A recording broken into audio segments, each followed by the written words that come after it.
Since we're in a lower division, I'm expecting some brawl. Expecting I some brawl? expect him. Yeah, definitely. Maybe Team 1 gets a little bit too close along the D5 line here, and Team 2 can come swooping right in from this side and this side. Cool. Make sure you use the arrows as well for the viewers at home. A bit hard for them to see. Of course. But yeah, they can go this way, or you can go this way over. If you bring the jump jet, it depends whether you want to bring the jump jet brawl or the non-jump jet brawl as to which sort of way you do it. So essentially, jump jet mechs are very important, especially on this map. Previous matches also, we've seen people try to take advantage of Pop-Tarts. Yep. DACA Pop-Tarts, PPC Pop-Tarts. And we've even seen people from Team 2 side flank with a single light and take people out from time to time. Yep, you can definitely do some. Well, you actually do it. You can almost do it from both sides as well. You can actually go all the way around here with the light, and actually, if you've got a mech sort of camping in this sort of region with sort of range, you can actually come up and really, really butt tickle somebody. Only problem is, it takes a long time to get there. So if they do a 5-man push at you and one of your mechs is off near the Kappa Zimbabwe flank business, it can be a problem. Nonetheless, we're off and running because these guys are locked in and ready to go for drop 2 Canyon Network. And the mech grouping is 2 lights and 3 heavies. I should probably remember this by now, but yeah. A little bit of information my brain can absorb in any given week. And I'm done. There's just no more left. It's all right. That's why I've got the rules document up next to me every time, so I have to keep checking every drop. I have to check. So yeah, let's have a look.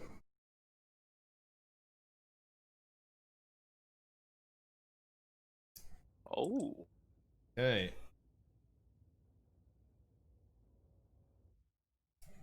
Yeah.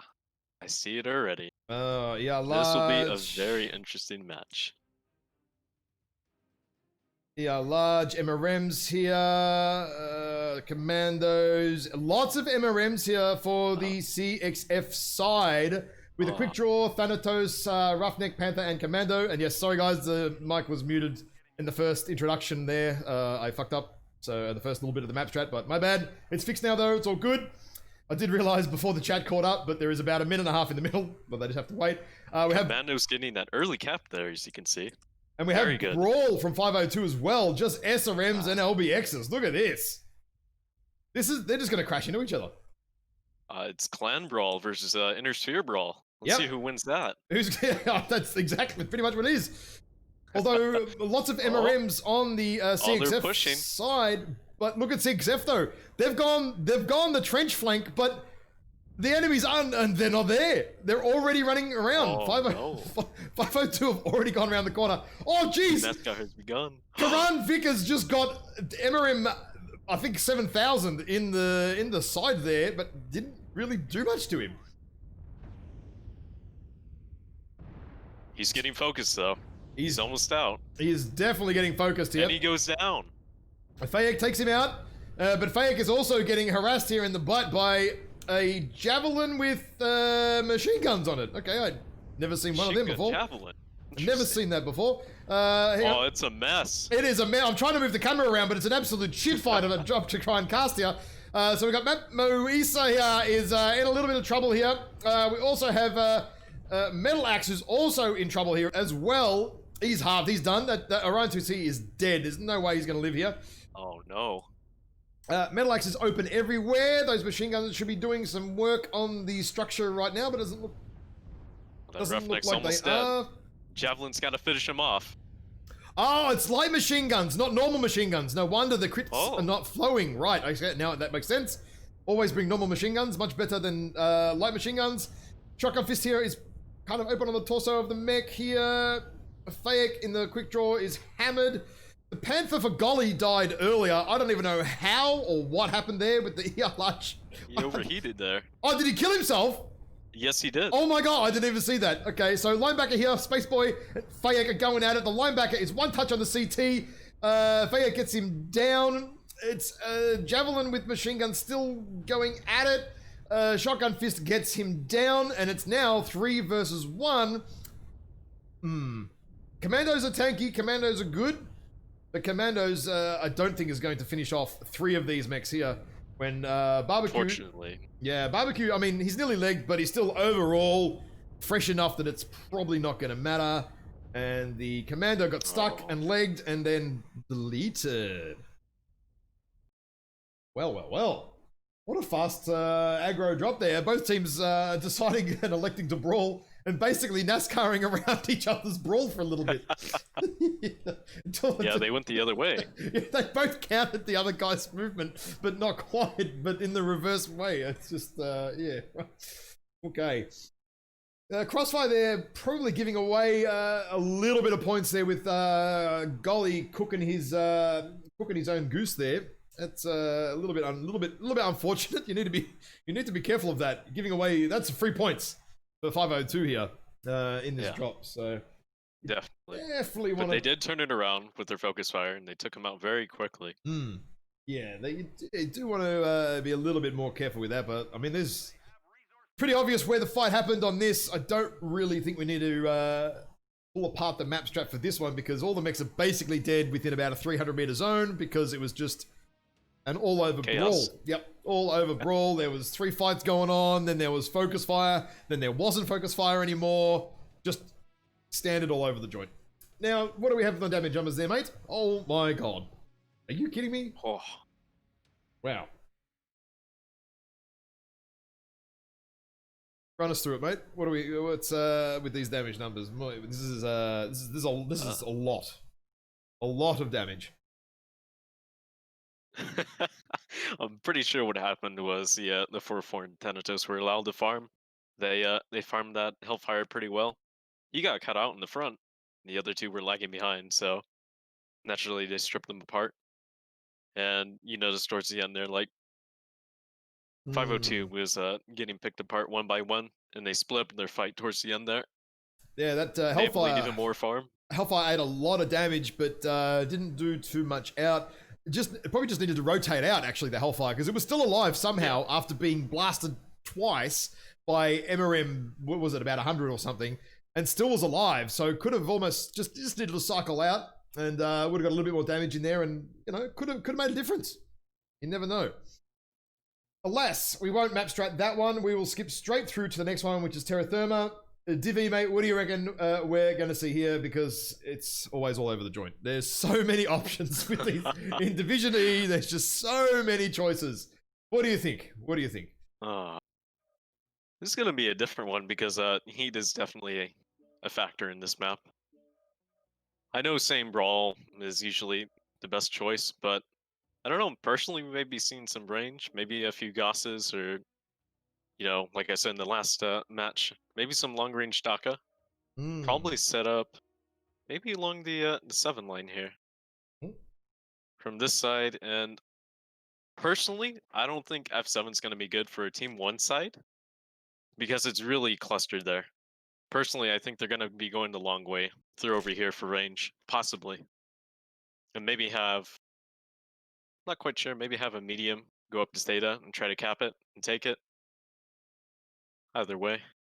We generally sort of do see across all the divisions, at least on Terra with Theta, it's like who gets there first and controls the cap point. Generally, not always, but generally has a much better chance of affecting and pulling out a win there. So we will find out how that goes very, very soon. Now these guys are just starting to get dudes into the lobbies. I actually need to be setting a timer, which I kind of forgot about a little bit there, but that's okay. I don't think these guys are going to take 5 minutes, in all honesty, to do that. They're just going to lock in fairly quickly, which is normally what lower divisions tend to do. They've got a plan. They don't generally adjust on the fly. So far, we've got a bit of Alpha, a bit of Charlie. We might see a little bit of what I'm quite a fan of, is a bit more of a sort of a split maneuver rather than everybody clustering in one spot or the other spot, which is ringing death bells very, very bad. But if you spread your forces out a little bit, you can actually get a nice little sort of crossfire and firing line with Pop-Tarts and all sorts of stuff. So, and if 502 are going to brawl, that would actually be pretty nice for this CXF team. have a nice wide firing angles, jump jets, mechs up high, pop tarting even maybe UAC-10 Summoner, also pretty good, very good choice. You know, if I recall correctly, I believe there's a spot on the left of F7 here that you can climb up, team one side. You can get a really nice view. You can down go into G6 and right G7. up here, a jump jet this way. You can even get, from memory, assaults up there. So it's very, very good, actually, from Team 1 if you do go that way. Pretty handy, honestly. Pretty handy to get up if you do that. We've seen a few teams do it over the years. Some teams have done it well. Some teams have done it not very well. So, again, like a lot of things, it's in the execution. How do you do it? And is it going to work? So yes, they're locked in there for Alpha and Charlie Lance here for Team 1. Now, Team 2, now this is interesting. They are, at this stage, spread out across all 3 zones. And they're all starting to lock in as well. So oh, hang on. No. Ooh. I lie. They are moving. Okay, now more heavy in Alpha, but still some in Charlie Lance as well. Okay, but no, there's now Mix and Bravo Lance too. What is going on here? It's a switcheroo. I don't think these guys know what's happening themselves. Hang on. Let me reset it. So they are Bravo and predominantly Alpha. Okay, right. So there's no crazy funny business about to happen here. That's good. Okay, I was thinking Charlie Lance 2 mix. That's funny business. That's got to be funny business, but we're not. Oh, definitely. It doesn't look like that's going to happen here. Maybe have a wide flanker, you know? Yeah, dude. Yep. I've seen it before, and nothing I haven't seen in Division E or F. So it's strange things happen here. All sorts of funny stuff happens. So we'll find out. Because these guys are ready to go, loading in. And then we get to see the mechs. That's the interesting part. Yeah. Where is my mouse? There it is. Oh. Next, haven't loaded in yet.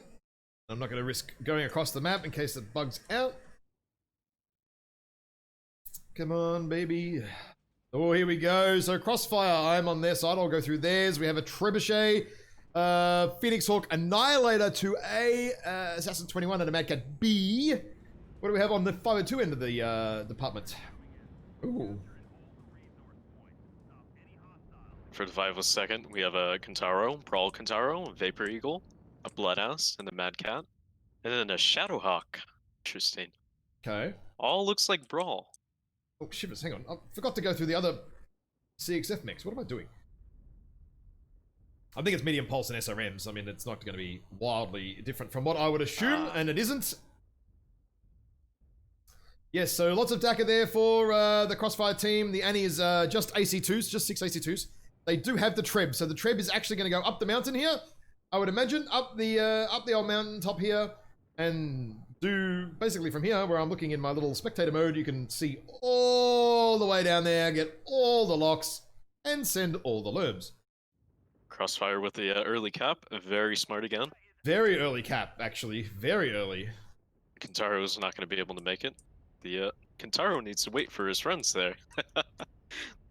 So, even the Veagle here for Wolf's Dragoons, I don't know if this is purposefully slow or he's not running at max speed, but LBX-20 and SRM-6, he's slower than a Blood Asp. Now, I'm not sure why. Is that a standard engine, perhaps? Standard engine, perhaps? Perhaps, because he's really slow.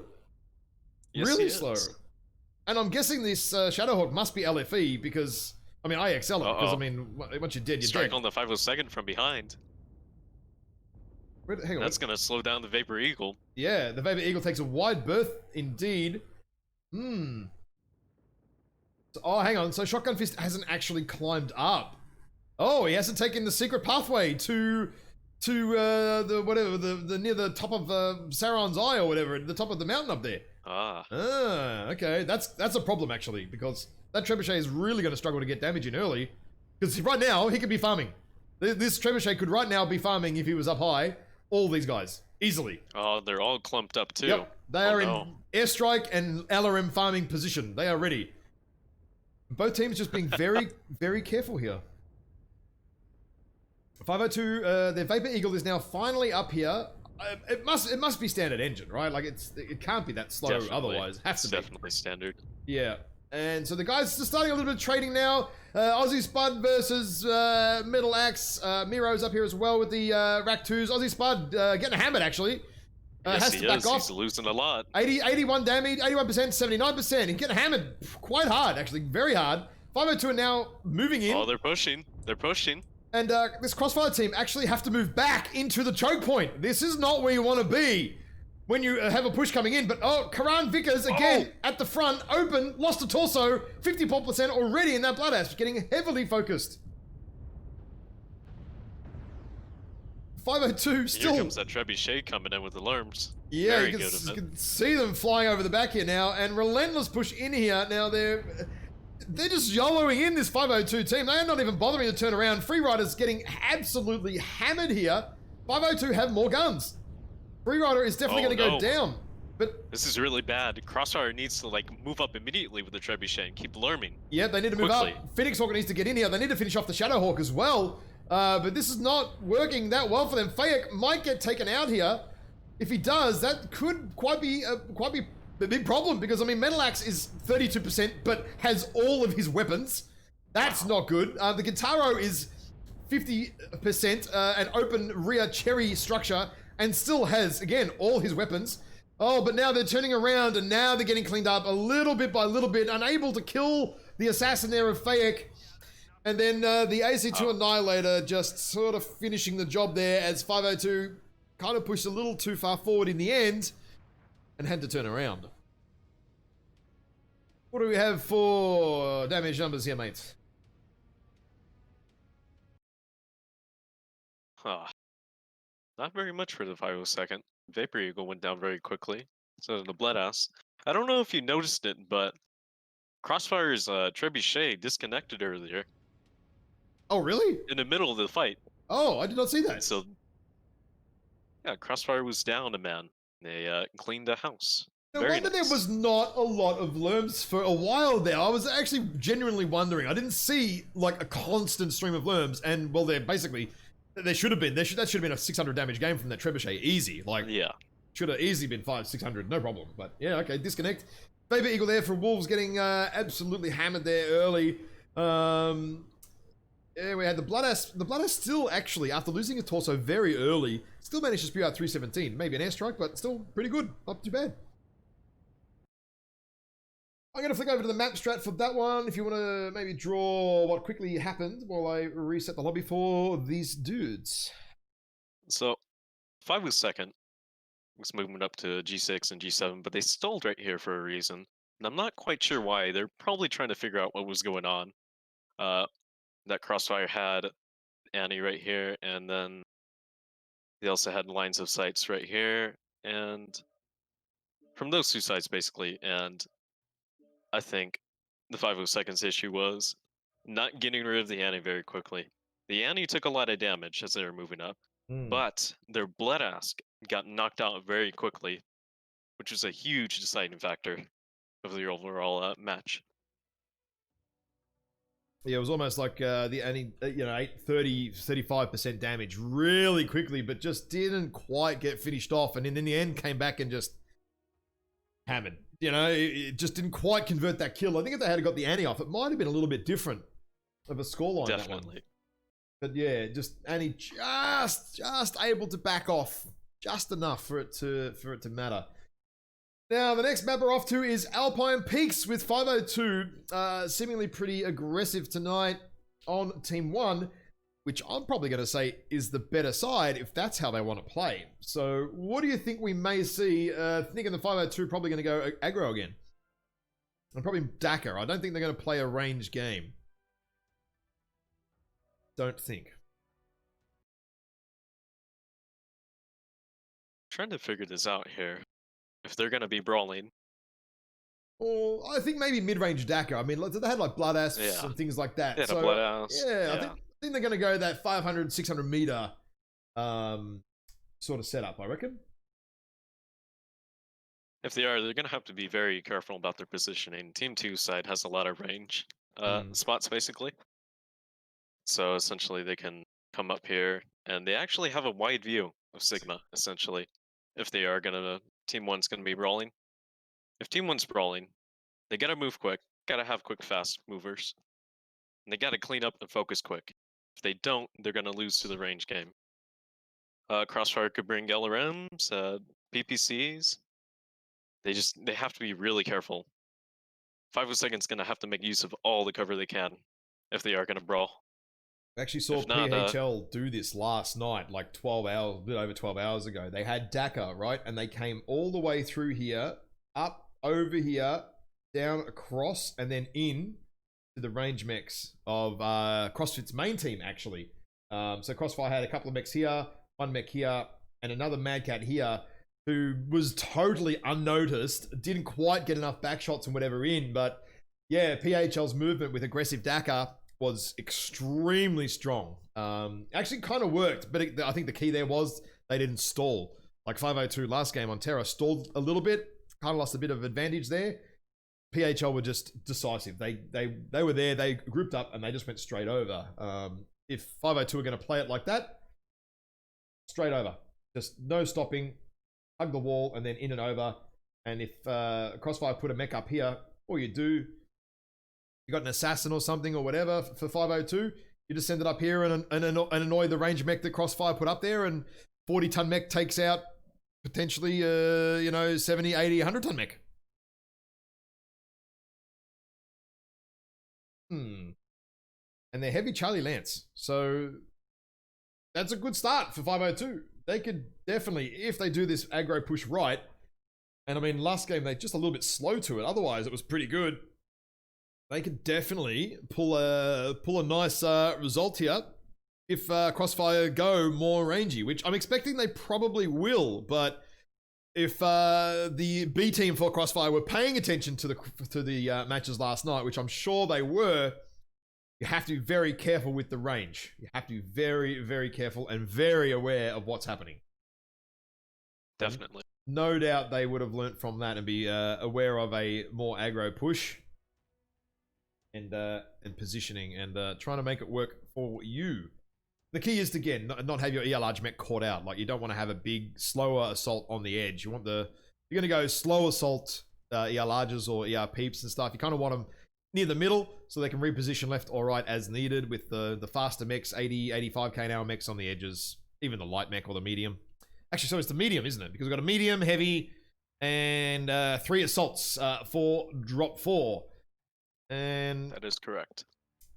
These guys are ready to go, I think. Waiting for them to let me know. Sure looks like it. Sure looks like it. And in this game, tonnage-wise, Crossfire actually have less, whereas 502 have more. Normally, you have a little bit less if you're the more aggro team, just to go faster. So I am now interested to see what happens. Maybe Crossfire are going to go aggro at 502 instead. Now that would be interesting shift. It's gonna be rough from Team 2 if they do try to do it, because I think it's a lot harder to be aggro from Team 2 than Team 1. But maybe the 502nd smartened up and took some range mechs this time around. Maybe they might have 1 or 2. Well, I mean, the problem is if you don't bring all range and you only have 1 or 2 range, and then say Crossfire go all range, you're gonna have a bad day trading. You're not gonna be able to win that fight. Oh no! Oh no! Man, there's some big boys. Oh wow! Okay, so 502 have a Banshee, a Warhawk, a Thanatos, Bloodasp, and a Blackjack 2. I'm gonna go through the loadouts here. What do we have on the Crossfire side? Crossfire, we have a Stalker, range deck, Farrago, a 1P, a 1G, 5T. Right. All large lasers. So 502, the blue team, have basically all blue balls. Blackjack. The Blackjack 2 actually here with 2 ERPPC. PPC Thanatos? Interesting. Thanatos with PPCs. I think you want the Blackjack 3 is the better one for ERPPCs, so I'm not sure, maybe he might not have enough mechs or something, but The Blackjack probably doesn't have the mech, yeah, unfortunately. Yeah, Blackjack 3 is amazing for ER peeps, like next level awesome. The only issue here, 502 are going to give up cap control. They're going to have to push in with ER peeps. They are now 502 are taking the back Epsilon Hill, letting Sigma go entirely. This is not a good plan for 502. Oh, that strike behind the Vulcan. The Vulcan needs to be careful. Golly, does... Oh, wow, he missed it? Are you serious? Oh, man. That's, yeah, wow, okay. And we've got Balian here in the Virago doing, I don't know how Balian's come all the way around the back here. He's taking the longest way possible to his firing position on the map. So anyway, he's coming around the back there. 502 have opted to camp this back corner hill with ERPPCs. I'm honestly not sure why, because this is not giving them any map control. They have no cap control either, so they're going to have to leave that position very quickly. Oh, there's an airstrike up the top here on Space Boy. Oh, artillery strike that misses everybody. Okay, fair enough. Interesting. Very interesting. The strikes are having some technical difficulties hitting their targets. Yeah, RNGesus has had enough over the last 24 hours of deciding matches. Maybe he's taking a rest this game or something. I'm not sure. But we got another... they're moving up. 502nd's moving up with their PPCs. Oh, strike on the Warhawk. Big airstrike on Free Rider as well. Oh, nothing happens.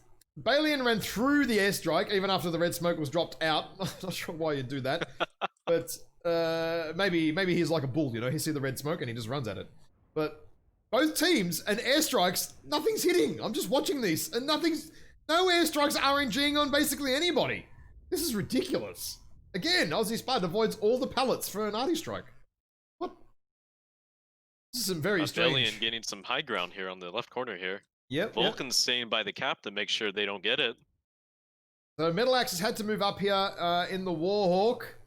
Down to 86%, taking a little bit of damage on the approach. The 502, the Lightermex actually, well, say Lightermex, the Thanatos, and the Blackjack, their medium, are moving up along the far side of the hill here. And Crossfire don't really have many shots on them, actually. They're going a bit high, actually. What 502 need to do, they need to drop down a little bit off. Spaceboy's up a little bit high. He's opening himself up to a little bit more fire here. Needs to be a bit more careful. That Thanatos is getting close to the Vulcan. Yeah. Doesn't see the Vulcan. He doesn't. He can jump in and claim him real quick here. Yes, I think, golly. Yes, he is. We're seeing He's going. Yep, we're seeing it. Oh, Spaceboy's running. He's like, oh shit. Oh, he's just been shot in the back, I think. Or maybe he's like, oh, hang on a minute. There's something here. And Miro is not in a position to help his teammate at the moment. Now, Metal Axe in the meantime has been, is getting farmed significantly now. Open CT on that Warhawk Prime. Karan Vickers here has done a little bit more damage to himself, I think, than the enemy at the moment. Cooking some structure there. The Thanatos and the Vulcan are going at it. Thanatos is isolated. Not a very good idea. Yeah, I feel like this Blackjack here, this Miro Blackjack, he really needs to move up. He's doing 2 damage every shot, even if he connects. Thanatos is feeling the focus fire. Yeah, Thanatos on the leg. Cherry red leg, not open, but very close. One more shot and the leg is open on the Thanatos. Interesting. Ooh. Thanatos strike on the cap. Gotta be careful on the left side here. Thanatos Vickers is down low. Thanatos leg is now open. Like, it's 2 shottable. Metal Axe here is CT red, 1 touch. So that Warhawk basically is taken out of the game now. He has to sit very, very carefully and wait. There's an airstrike on Balian over here. What sort of happens? Nothing really. Again, strikes missing. Got Aussie Spud moving up here on the right with their Vulcan. So, the Vulcan's actually CT open here on Golly. Maybe the Thanatos did get a decent shot into him. But Spaceboy has lost his leg. It's been finished off by somebody. I didn't actually see who it was, but someone's taken it out. Metal Axe goes down. Oh, they're focusing then. Thanatos might go down here. Yeah, the Thanatos is in the open. All they need to do is shoot his leg off, and he's dead. Oh, nearly done here. Nearly done. Nearly. Oh, no, Spaceboy gets into cover. No, he lives. Aussie Spud up high, getting that free damage. Yeah, Look Aussie Spud has moved all the way. Again, this Blackjack 2, Miro, he should be over here. Really, he should be over here, just for those guys in the chat. A little bit closer. Should be contesting the Stalker, making sure the Stalker doesn't farm his teammates. Yep, but, unfortunately. Should be pop-tarting. Oh, there we go. Space Boy, the leg, Thanatos goes down there to Aussie Spud, who finishes him off. And 502 not looking too good right now. There's an airstrike on Aussie Spud. Does that get him? Oh, not really. There's another airstrike in here. Karan Vickers takes about 8-9% from the airstrike and now is open everywhere. And he's getting picked on by 3 different angles at the moment, and he dies. Goes down to Aussie Spud. And Karam look at the Banshee. The Banshee's moving in. Banshee's going in, man. He wants it. Here we go. It's, what is it, 5 ER large versus 5 ER large and 2 smalls. Banshee probably... Banshee's beat up, though. Yeah, Banshee probably the least mobile mech compared to the Battle Master in the 1v1. And he's open CT on Crom. No, not quite open CT on Barbecue here. Cherry CT armor, though. And 1 touch now on the Banshee here. Barbecue twisting like crazy, trying to spread as much damage as possible. Oh, the Banshee shut down. Oh, Banshee shut down. Banshee dead. And now we have, in the meantime, Aussie Spud, who has decided to walk straight into the face with ER larges of the ER PPC Blackjack and has taken his torso off. And any second now, the caps are going to tick over. But what they need to do, if Crossfire want the points, is have to kill Miro off if they want max points. And they managed to get it with an ER large shot from Barbecue from across the map. And that is a 5-0 for Crossfire. Now, what are the damage numbers looking like here, mates? Oh dear. What do we have? Thanatos was not doing enough work, and he got isolated early on by the Vulcan. And Crossfire essentially just focused him down, took him out of the fight completely. Yep, legging that Thanatos really hurt him. You can't get away. At that point, there ain't no running from your enemies, you know? Especially with ER larges. If you have to move anywhere on the map. Trying to do that one-legged in a Thanatos, which ain't the fastest mech to start off with, is always going to be a little bit rough. But pretty good spread damage there. Aussie Spud and Barbecue doing the bulk of the work. Golly there, getting open in the CT. I think Space Boy landed some of that 88 damage squaring Golly CT in one nice volley. So Golly afterwards had to kind of play it pretty carefully. But did his job. Kept the Thanatos busy, legged him. That's all you need. You don't need much more than that. 502nd had the right idea. They didn't move up. Not quite sure why. So I think if they had moved up and taken the cap earlier, that might have been a potential win for them. So I've just flicked over to the map strat if you want to do a quick little bit of drawing. Draw? Sure. On what happened. Alright, so they had the right idea and they had their PPC max. Potentially they could have just moved up, taken Sigma, and then backed up and taken some sniper positions way in the back here and here. And Crossfire would have had to move up a little bit more, try to take the cap. But as long as Team 1 has a cap, an overrange on it, there's no way Crossfire could have taken that. There's also the issue that Team 1 didn't have any fast movers. They could have taken an Ice Ferret, a Vulcan, either or. And could have taken Sigma. And just held on to it. Yeah, the Blackjack super slow, and 502 opting to basically send their 5 mechs all the way to G4. It just left it. I mean, when you look at it, this entire section of the map open, quite literally. Like, you have no control over any of that area, which allowed Crossfire to move up here, mechs over here. They got mechs up to here and mechs up to here. So.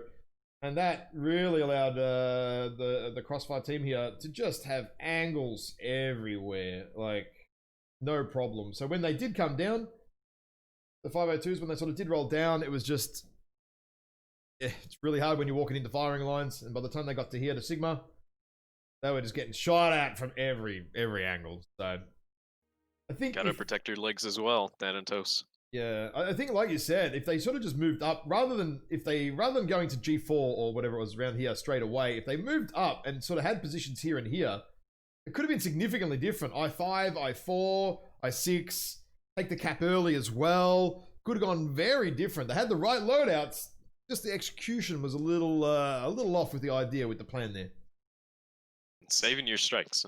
That's the most important part. A lot of them were just throwing them out there. Yeah, that's true. Save it for the cap. Save it for the cap. We're going to Frozen City Night Classico. I'm expecting brawling. How do you think it's going to go down? I'm brawling as well. I don't see it going down any other way. Yeah, that's it. Full on brawl. Yep. Yeah, it's Division E. It's 250 tons for anyone dropping at home that has missed the last 4.5 hours or whatever of the cast that is not aware of what happens on this drop. 250 tons. You can bring a duplicate mech now if you want. All the other drops previously, you were not allowed to bring a duplicate mech. So we'll see what happens next when these guys lock in and get ready to do it. I mean, it's either going to be a brawly sort of around here, or we might see the fight around here. I don't really think much different. You don't really see it here. I mean, you see this stupid Bravo 4 stuff in quick play every game, and it's just the dumbest stuff I've ever seen in my entire life. Like, just you're moving into a kill box in Bravo 4. It is just the most stupid position on the map, but, you know, that's why everyone in quick play runs there, I suppose. But, yeah, I think the green areas is where we're going to see the fight. Predominantly, we've got Crossfire here, very heavy in Charlie Lance. If they're going to do what their teammates did last night and move to the cap on Theta, it might be rough because PHL really gave them a good shellacking for their A team when Crossfire did that last night. But also we're seeing Charlie Lance here as well, pretty heavy for 502. We might just have a full-on just in your face. Yeah, we might just have an in your face at Theta. This might have nothing to do with the dropship at all.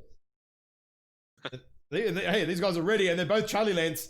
I reckon. Yeah, I reckon that's what's happening. I think, but yeah, I reckon. Yeah, this is gonna be just balls deep dive Theta. See what happens. Oh yeah.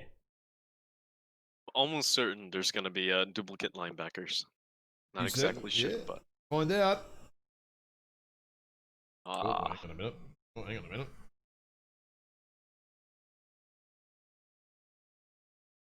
Interesting. Okay, Jenna 2C, not the full Jihad Jenna build, but not too far off it. SRMs, no duplicates. For the 502nd, no duplicates. Yeah, 502, no duplicates. Interesting. But Crossfire brought dual Vulcans. They're very brawly. 502 had a quick look at their mechs. Very brawly. Medium pulse here.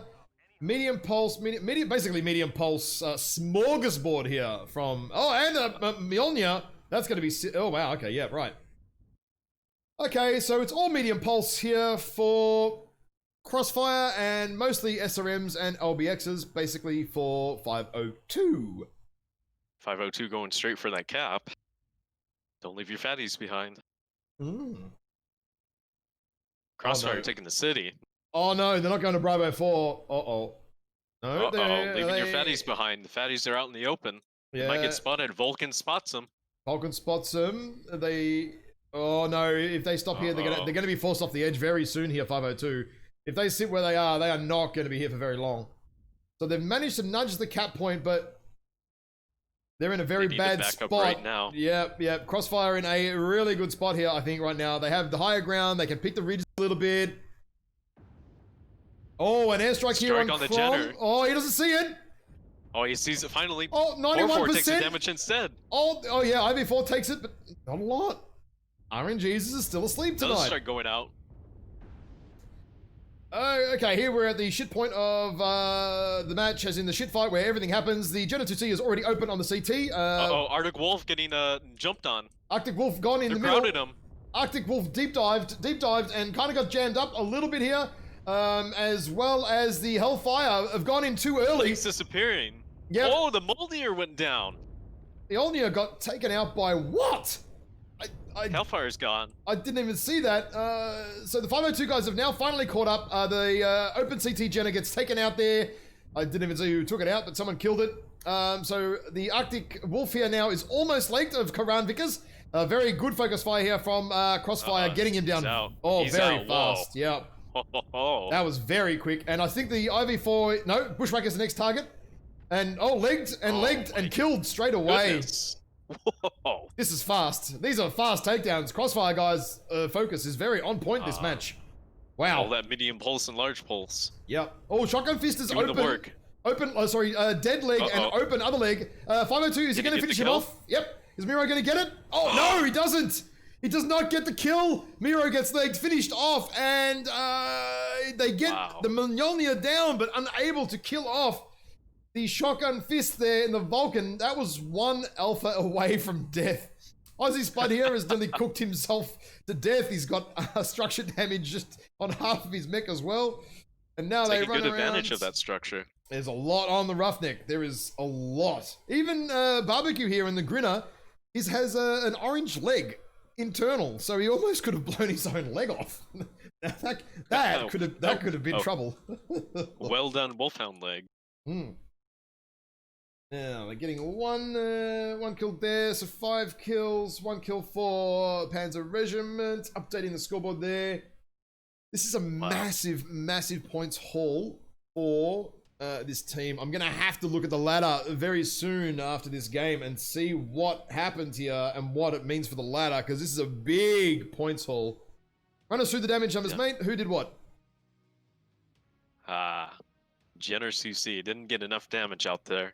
I noticed that the 502nd were not getting close enough with their SRMs. They're kind of trying to shoot from afar. Gotta get in, gotta do that damage. You're gonna die anyways. Gotta go in, all in. And Crossfire, amazing focus fire. Really good. Took down 3 mechs in 20 seconds. No, really? 10 seconds rather. Yeah, 10, dude. It was fast. Like, it was bang, bang, bang. Drop. Like, very fast, very organized. Good to see that sort of stuff in lower divisions. I mean, you don't see it every drop all the time, but, you know, sometimes you do, and, you know, it's about improving and getting used to, you know, the team that you're playing in too. You know, there's always that. But overall, there wasn't a lot of damage from either team, really. I mean, 502 actually got some reasonable amount of damage out, just didn't convert it into kills. There was a lot of damage spread over those Crossfire mechs. Yeah, a lot of damage. I was mentioning about the Jenner 2C in the Arctic Wolf not getting close enough. Gotta get in close to do the damage. Yep. So I'm just rolling over to the scoreboard here, and the final scores for the drops here today between these two teams is Crossfire taking 52 points, 502 Panzer Regiment taking 6 points only. Now, I'm going to have a look at the scoreboard here very quickly. Now, Extra Fleek Crossfire team just earned themselves 52 points, which at the moment puts them into first. Now, I don't think all the results have been keyed in yet from the earlier matches. So I don't know where Pi and Dapper Raptors, their matches are and what the results of those were. I think some of them have played, but not all of them. I think the Pi PL game was earlier. So I'm not sure what the score is there, but a big 52-point haul puts them above the Potatoes of Nox, certainly. And if Dapper Raptors and Potatoes of Nox duked it out and only got like 25, 30 points each, Extra Fleet could almost be nudging second or third place here. It's going to really depend on the scores from the other teams from the other matches. So really good showing from them today, and potentially moving them up 2 spots on the ladder. Pretty bloody good, actually. Really good effort. Really good effort. Gotta give it to them. Yeah. Gotta give it to them. They play very nice well. Work. Yeah, they play very well today. Very well indeed. Well, that rounds out all the casting today. Thank you for joining me, mates. Much appreciated. And thank you to everybody else that came along for the cast. We had people coming and going. It was like a train station of casters today, so that was good. hope you enjoyed yourself, mate, and maybe we get you back next week too. Yeah, for sure. Beautiful. All right, guys, everyone in the chat, thank you for tuning in. Make sure you jump on the NWO Comp Discord. The World Champs 2020 is up and running soon. Get your teams ready. If you need help, jump on the Discord, ask for help, player recruitment, teams. It's all happening. There's insane prizes up for grabs. Let me grab the screenshot. Where is it? Insane rewards up for grabs here. Where are we? So first through to 8th place, as you can see, get pretty nutso rewards, and then 8th to top 12 get pretty nutso rewards as well, and anyone in the top 30 gets a whole bunch of other stuff as well, just for participating, getting out there, playing a few matches. Pretty certain it's about 20 games you need to play to qualify for the rewards. So at the very least, every team that signs up and plays 20 matches, 5 mech bays, 7k MC, 3 million C-bills, 273 GSP, which is the most important currency, I reckon, in MechWarrior Online right now. Skip the grind. Don't play 150 matches to skill out your mech. Do it in half the time, and you get some colors as well. So, yeah, any team, even the DevF guys, get out there, play your 20 matches, get a whole bunch of free shit. So, yeah, it's awesome. Really good. And, yeah, guys, we will catch you guys later. Thank you from me, Derek, Di, had McGoat in here, had Dadfire even rock up today. So, yeah, that was awesome. And, yeah, thank you guys for all tuning in for all this cast. It has been a great day, and I will be back next week for some more mech on mech action. See you later, guys. Ciao. Have a good night. See ya.